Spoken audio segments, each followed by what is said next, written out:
नमस्कार। मैं पंडित सुशील कुमार शर्मा अथर्व ज्योतिष केंद्र एवं आचार्य पूजा भंडार में एक बार पुनः आप सभी का स्वागत करता हूं। आज का जो हमारा विषय है वह वृश्चिक राशि वाले जातकों के ऊपर है। वर्ष 2023 जून का महीना वृश्चिक राशि वाले जातकों के लिए किस प्रकार से बीतेगा, आज इस विषय में चर्चा होगी। यदि अभी तक आपने अथर्व ज्योतिष केंद्र को सब्सक्राइब नहीं किया है तो आप उसे सब्सक्राइब अवश्य करें। इस चैनल के माध्यम के द्वारा आपको समय समय के ऊपर ज्योतिष से जुड़ी हुई जानकारियां उपलब्ध होती रहेगी। साथ ही यहां पर यह कह सकते हैं कि यदि आपके मन में ज्योतिष के संबंधित कोई सवाल हैं तो वह भी आप मुझसे पूछ सकते हैं। उचित समय मिलने पर आपके द्वारा पूछे गए प्रत्येक सवाल के जवाब जरूर दिए जाएंगे। यहां पर यदि मास के प्रारंभ से ही वृश्चिक राशि में ग्रहों की चलायमान स्थिति को देखा जाए तो मास के प्रारंभ में शनि कुंभ राशिगत होते हुए चतुर्थ भाव में चलायमान रहेंगे। साथ ही साथ बुध बृहस्पति और राहु मेष राशिगत होते हुए षष्ठम भाव में चलायमान है। सूर्य वृषभ राशि का होते हुए सप्तम भाव में चलायमान है। शुक्र मंगल कर्क राशि का नवम भाव में चलायमान है। चंद्रमा केतु तुला राशि का 12वें भाव में चलायमान कहे गए हैं। यहां पर यदि जून में वृश्चिक राशि वाले जातकों के बारे में चर्चा की जाए तो ये कह सकते हैं कि ये जातक के लिए किसी किसी अवस्था में बहुत योग कारक है, जहां पर जातक नए वाहन, नए भवन और नई भूमि का प्राप्त कर सकता है, क्योंकि शश योग की सृष्टि करता है। ये यहाँ पर जातक विशेष तौर से बालाजी महाराज का पूजन करें, उनकी सेवा करें। उनको यदि व्यापार में लाभ प्राप्ति के अवसर जिन जातक जातिकों को चाहिए जो व्यापार कर रहे हैं तो प्रत्येक मंगलवार और शनिवार को बालाजी महाराज के तेल का दीपक जरूर चढ़ाएं, जलाएं, तो उसके द्वारा भी जातक को लाभ प्राप्ति के परम अवसर मिलेंगे। साथ ही साथ प्रत्येक मंगलवार के दिन पान का बीड़ा चढ़ाना भी जातक के लिए बहुत योग कारक रहता है। तो बहुत छोटे से उपाय हैं, लेकिन यदि जातक करते हैं तो उनसे परम लाभ प्राप्ति के योग बनते हैं। यदि धर्मपत्नी के बीच में वाद विवाद भी चल रहा है तो सुंदरकांड का पाठ करना भी बहुत योग कारक माना जाता है। यहां पर यदि वृश्चिक राशि वाले जातकों के बारे में यदि बात की जाए कि जून का पहला सप्ताह जातक के लिए किस प्रकार से बीतेगा, तो 1 और 2 तारीख की यदि बात की जाए तो समय थोड़ा सा योग कारक नहीं है। इस समय अवधि में जातक की भागदौड़ की स्थिति बनी रहेगी। सुख शांति पूरी तरीके से भंग हो सकती है। मन में बेचैनी रहेगी। धर्म पत्नी के साथ में मनमुटाव चल सकता है। व्यापार में जो भी प्रतिद्वंदी है या जो जिसे ये कह सकते हैं कि हमारे कॉम्पिटिटर हैं, वह जातक को कहीं ना कहीं परेशान इस समय अवधि में जरूर करेंगे। साथ ही साथ यदि आप किराए के मकान में रह रहे हो तो वहां पर भी वाद विवाद के पूरे अवसर आपको मिल लेंगे। कहते ना करें, मैं नहीं चाह रहा था लेकिन फिर भी हो गया। तो ऐसे वाद विवाद इस समय अवधि में हो सकते हैं, लेकिन 3 और 4 का समय पुनः अच्छा है। इस समय अवधि में ध्यान रखें, स्वयं के जो भी प्रयास है वहां पर जातक को लाभ प्राप्ति के परम अवसर मिलेंगे। परिश्रम जो जातक कर रहा है उसके पूर्ण परिणाम जातक को मिलेंगे। किसी भी कार्य को बीच में नहीं छोड़ना है, वह जातक के लिए हितकर रहेगा। पुराना चल रहा विवाद जातक के समाप्त होगा। साथ ही साथ जातक को धन की प्राप्ति होगी। और ये कह सकते हैं कि नौकरी के लिए जो जातक जातिकाएं चल रहे हैं या जो मेहनत कर रहे हैं उनकी नौकरी की तलाश खत्म होगी, उनको अच्छी सी नौकरी मिलेगी। बड़े बड़े लोगों से संपर्क स्थापित होगा। साथ ही साथ 5 और 6 के यदि समय की बात की जाए तो जो प्रयास कर रहे हैं उनका, जिसे ये कहते हैं कि थोड़ा सा परिणाम इतना योग कारक नहीं मिलेगा, तो मानसिक चिंताएं थोड़ी सी बढ़ सकती हैं, लेकिन 7 को पुनः धन संबंधित मार्ग जातक के खुल जाएंगे। द्वितीय सप्ताह की यदि बात की जाए कि 8 से 15 का समय किस प्रकार से बीतेगा, तो 8 का समय शुभदायक है। नई खरीदारी होगी। साथ में ये कह सकते हैं कि भाई बहनों के बीच में जो भी तकरार चल रही है वह भी ईश्वर की कृपा से दूर होगी।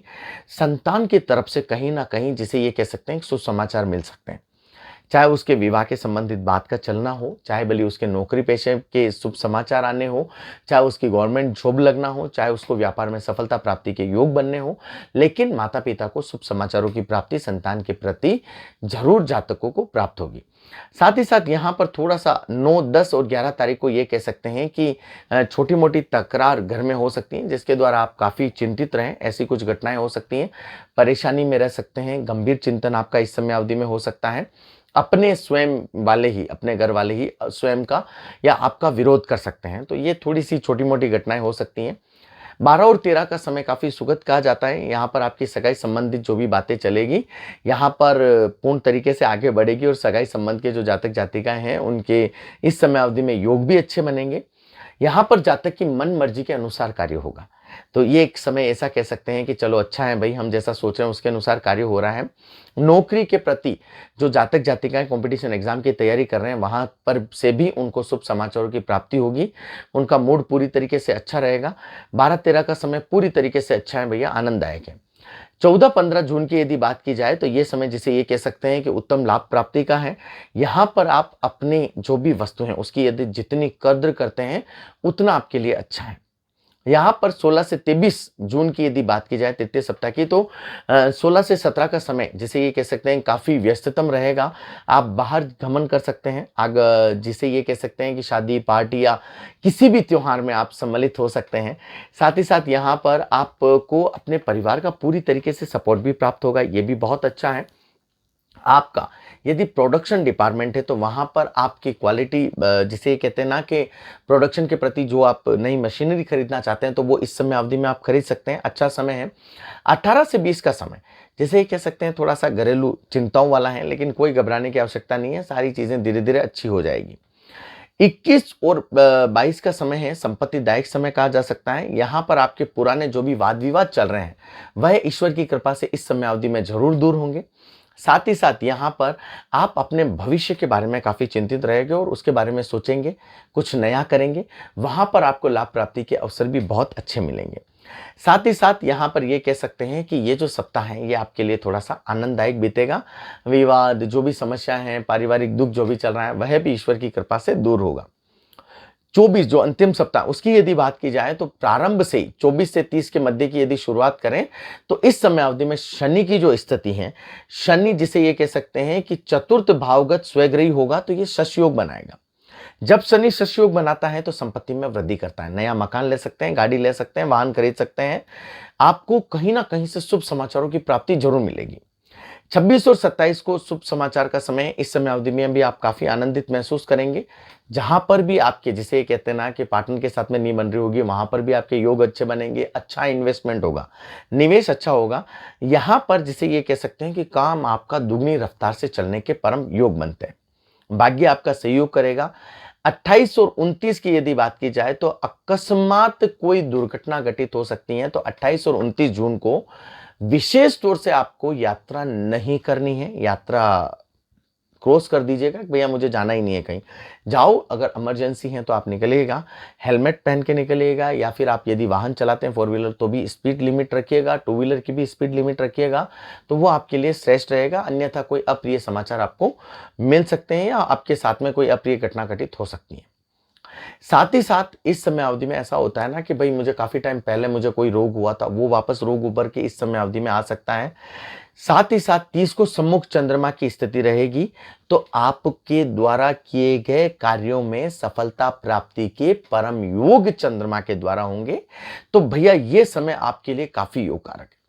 वृश्चिक राशि वाले जातकों के लिए ये महीना नए मकान, नए भवन, नई कार, नई गाड़ी खरीदने का है।